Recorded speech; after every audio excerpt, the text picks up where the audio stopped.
Pr Bujingo yalina kuba wange naye Suzan Makula we yabitegeera n'atandika n'amwetega kw'otadde n'okumulogera okukakana ng'amututte bannaye. Ka vidiyo kalina mu maaso abakyala nga bakayanira Pr Bujingo ate yeezali kw'otadde ne new boyfriend bannange Fiki nabo balina mu maaso awo bagenda kunyumira ddala ng'obalabyeko ate ye Kadama laavu mu maaso yali anaaza emirambo e Saudi Arabia naye muyina mu maaso awo bannange ddwe olutalo lw'okuliisa abaana embizi ate nga basiraamu ddwe lukyagendera ddala mu maaso. David Lutalo kw'otadde ne Palaso nabyo ebyabwe tebinnaba kuggwa nkyabirina mu bujjuvu awo naye nga mugamba mutya ye munnange Shira Gashumba kw'otadde ne Rickman taata Franka Gashumba bamuleese akamwenyumwenyu ku matama naye nga mugamba mutya mwasiibye mutya kansubire muli bulungi bambi ng'enkola yaffe basaba vidiyo eno mugimpereka like era n'ensaba mukwano gwe wenna ate n'akusubscribinga wano ku Subiye News Extracts mukwano subscribinga era onyigende mu notification bell oleme kusubanga buli kimu kyonna kye mba nteeka ate ebyasiya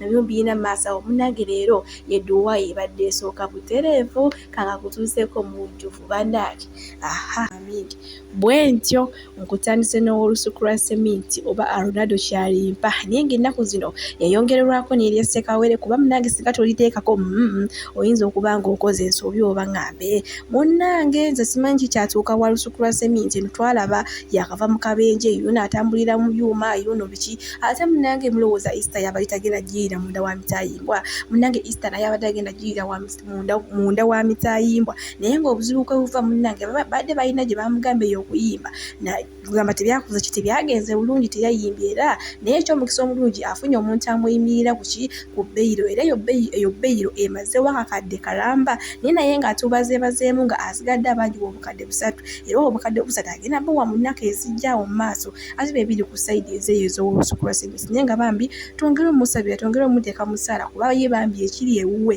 oba ekyatuuka ewuwe si kirungi n'akamwena akyali masanyu ga Ssekawere kwegamba ate gagaba musanyu manyi omuganda agamba nti ova musanyu ekiddiira nnaku ate munnange bibi ebiguddewo si birungi n'akamwe ate yo nga nkugyeyo ew'olusuku lwa seminti nkuvuza ebitereevu paka wa Shosha Brighton munnaye mabegako awo nabayitirako amawulire ng'avuddeyo nga ajaganya ku lw'omwana we yali awezezza omwaka gumu ono omwana omuto tukimanyi bulungi nnyo gwe yakola ki gwe yakazaala munnange olunaku lwaliro ngambye kampiteyite ku peegi ye ya Facebook ndabe munnange leero kaki ke yatukoze eki ke yatuteeredde ate ngenza okebera ate nga nsanga ayagaliza mwana mulala kyokka era oyo omwana gw'olabawo nga so ono gwakutte wabula ono omulala ayimiridde wano yekateeka bwe ye mwana gwakola ki nga ye mwana ate gwayagaliza baaside kugamaye nebitutabulamu awo ekitegeeza ngoza okunoonyereza nga kigambibwa nti akaseera ke yamala ne shonga munnange bandibanga bakola ki nga bazaala naye ng'oyo omwana teyayagala mulaga bantu nga weyo mukimpukumpuka egamba era ssaawa zino Shosha Brighton alina kati abaana 3 bakadama butto gwe bakozesa okusiga mu nviiri zaabwe eno Uganda tumugula ssente mpitirivu nnyo okufuna emikisa bo munnange abaana b'ennaku zino tebakyatirira ddala bantu bakulu nga olaba mwana mulenzi ono avuddeyo n'atutegeeza nti munnange amafuta Pr Bujingo gasiiga abantu era nayongerezaako ne kino nti nno munnange amafuta g'olaba bagagula ssente bugwana nakyo kanga ate bannaffe babayitibwa bakadama munaye ge bakozesa okusiiga mu nviiri kati simanyi oba byayogera bituufu oba ziyinza okuba nga cupa zaagala okufaanagana simanyi nakumanya kati munaye kugamba by'ebintu nga byakukyukidde buli kimu kyokwekyukira kuba munaye guno omuzigo oba amafuta gano bulijjo Pr Bujingo agasiiga abantu naye nga teri muntu n'omu yari avuddeyo okukomplaininga naye maama kwegamba nga waliwo kino gamba kyo ekiriwo Pr Bujingo kyo kyetaagisa bwetaagisa saala kati tulinze Pr Bujingo agenda kuvayo atunyonyola ddala kituufu gano amafuta muzigo bakadaama baana bawala abayitibwa bakadaama babiteeka mu mutwe oba nedda maaso awo nina ka vidiyo ka mwana muwala eyali akola ku Sooti TV ng'atunyonyola ebikwata ku Suzan kwatadde ne Pr Bujingo naye munnaye kankube ka vidiyo ate mmale nkomewo n'ebipya nga muli ofa n'osaba mpola mpola n'ogamba how I wish this happy family would get back together, how I wish this and this. So I was really happy. Era musumba yona gy'oli manya nti I'm the happiest person message gye wakola eyo ate nebyoyogere ennaku zino I'm so happy. Sigenda kwogera ku side y'oli neffe waffe tugamba ebbeela ojo atoddako kya enaro gy'atida so kaibino tedo tediditie mot olwo mu Luganda ne kibeera kitya bw'oba ajja kufumba omuggo gwakuba oli tolooza nti gwavaawo mu nnyumba exactly so you come exactly if you don't mind your own what kati gwe jjangu ofumba ebibyo fumba bibyo tuula mpola okole ebibyo naye tokola ki tononooza ebyolina biki noyagala ate oliteekewo omuliro omungi kuba nze ndowooza bino ebintu senga tebyatuukana mu mawulire nnyo senga tetwatuuka ne wa minisita gwokimanyi nti ebintu bino byatuuka ne wa minisita w'abaana n'abavubuka era gw'omanye ensalawo omusango gye baagusalamu ku feva ya Bujingo anti omunaku takolaki era kigambibwa nti minisita ebyo kambire kabayinza okunnona abaana bakyali bato kale teyanza toyanzeege ofisi naye ina vulugu gwe baakolamu era buli kimu nekisalibwa mu feva ya Bujingo aya nenga ebiseera ebyo nakiwala kiyingi yali mu ofisi eyo so kyona whatever happened God reigns and he's still reigning era abaana abo nze nsaba ekintu kimu kyokka gifts and your siblings please mukole kyona kyemusobola make your mother proud mother tuli kwembozi mu UG ne broadcast ne Greenland broadcast kwe tuli ndine pacho tukyagezako kwoyamuko ku mbozi embozi ya solo tojuwulidde na biki byonna kakati ekitundu kye tugendamu ekitundu kya bwe yaveeyo alinaje yadda paka nagenda ku topu nagenda ko ne mu Kisenya wa mukulu Kiganda bwe mba nkujjeeyo bwe nti onkuvuza butereevu paka wazali k'otadde munaye nebba Mr. Utaya oba Shakibu munange Shakibu avuddeyo n'atugamba nti gwe we n'omukyala ali eyo nga olina omusajja naye ng'omusajja ali awo akanya kulagala ava akanya kubika mukwano ku bakya mutuntu kawungeezi naye nga talina kantu konna kakuwa kwegamba mufunze nga avaako konanjala nti mukwano tomala abidde bye tomalirayo na buseera kuba mmwe abakazi muba mwatondebwa kuweebwa buweebwa so si mmwe kupambana bw'oba tekuwa basajja so mukwano noonya amagezi awo tosale kuba okole ki obe ng'omusajja omuviira ate onoonya anakuwa alitwayo tokyali awo munange Shakibu ye akyali ku nsonga nti omusajja waba nga takuwa kola ki vaaya ate nga sigwa kwe bano banange emirembe nga gikyuse simanyi na kumanya nze ensi yo oba etwala wa simanyi na kumanya mufunze munange edda oba mu nnaku zino omusajja yakola ki omusajja yabeera suppose okuproposinga omukyala naye munange ennaku zino abawala emitima gyakaluba beebintu babikyusizaamu kati abawala bebeewaddeyo okuproposinga ng'abasajja bannange nesimanyi na kumanya ensi yo yesitwala maaso awo nina akavidiyo ka Love Mercy basheeka ab'enjawulo bavuddeyo ne boogera ku nsonga ya Love Mercy eyali Kadaama nga ssaawa zino ex Kadaama eyali akolera Saudi okuvaayo naawe abaana ab'embizi kyokka ate nga abo abaana embizi gye yabaliisanga abaana basiraamu ka vidiyo tweyongereyo weeriire mukwano si bwe kiri weeriire Rabimba wange si kyo mukwano bakuyitaani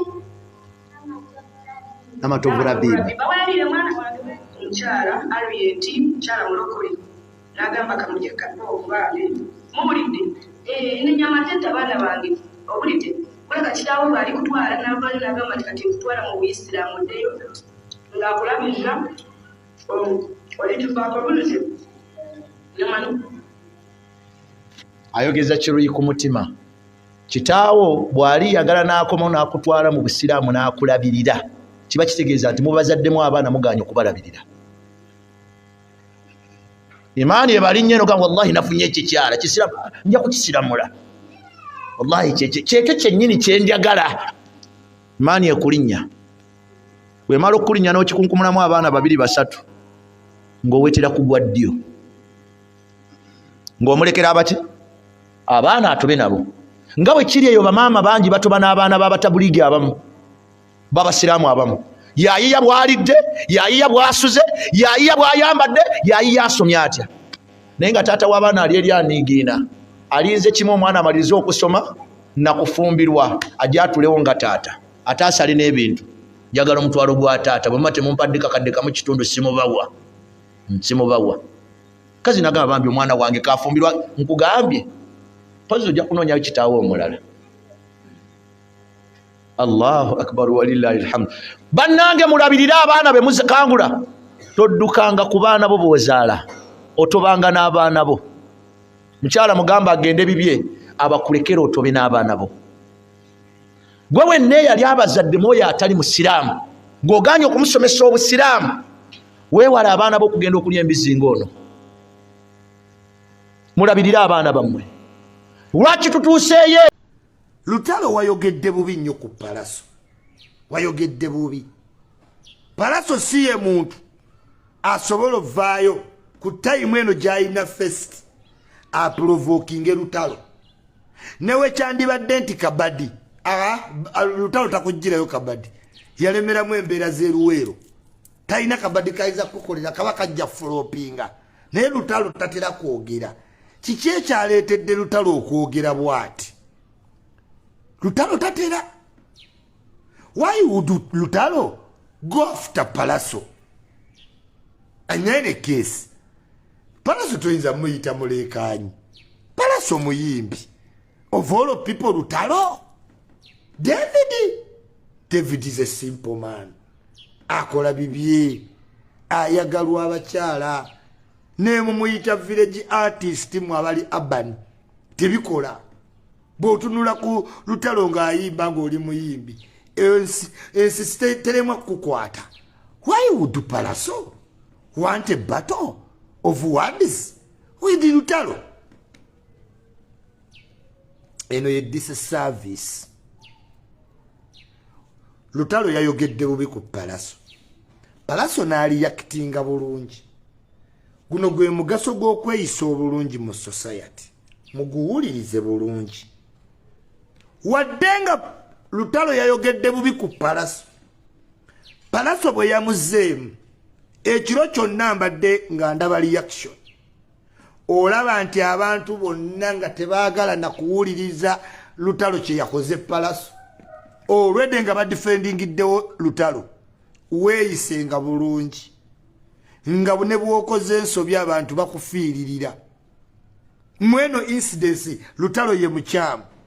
Senti Palaso yeeyisa bubi. Naye okusinziira ku nneeyisa ya Lutalo nojja naye ya music kizibu okukakasa population ya Uganda nti Lutalo ayinza okukolako Lutalo. Kati olaba kati Palaso wadde mutuufu ate abantu balabanga Palaso yakoze obubi okuddamu bw'atyo Lutalo. Kola nnyo obeere nga David Lutalo. Naye nga Lutalo yayiikiriza Palaso ge mazima. Yamwogeddeko bubi mu interview. Era nga asaana mwetondera. Omusajja alina ekivvulu nga mwenda. Why would Lutalo talk now? Lutalo alina threat ate aba urban artist. Nsonga ki tova ku simu yo anti yikyuli. Abalala baveeko naawe bajja kulumya omuntu balina amataayi owange.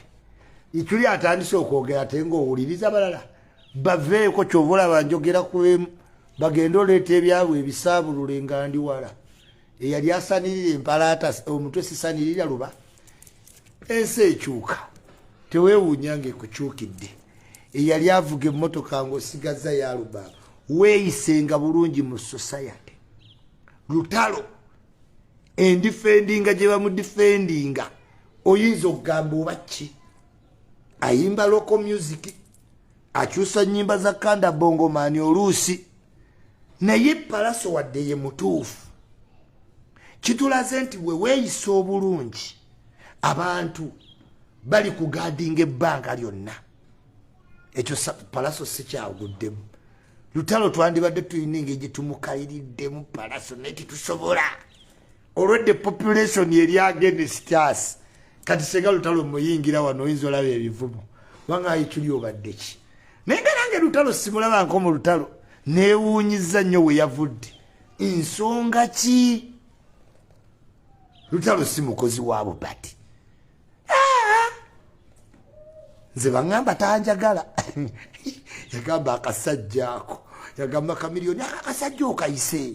Kamiliyoni akasajja okayise nga tamanyi nti nze ne Kamiliyoni tuli muntu omu. Kamiliyoni ng'avuga akasajja tabaleka kajje okayise. Kumbe tamanyi ate Kamiliyoni n'aŋŋamba Lutalo takwagala. Kati simanyi lwaki tanjagala naye nze mwagala. Regardless. Yes. Lwaki Palaso? Lwaki Lutalo walumbye Palaso? Mwabadde muleesa akanyaga ku muyimbi wange. Kino njagala kiyisa. I'm the spokesperson of Joylanda. Henceforth, yenze spokesperson wa Joylanda. Karokasita. Owulira abantu benkumenyera spice. Shakira. Gwe gano leta sente ze wa ichuli. Ofuna kuwolereza benkugambe ba marking. Violator.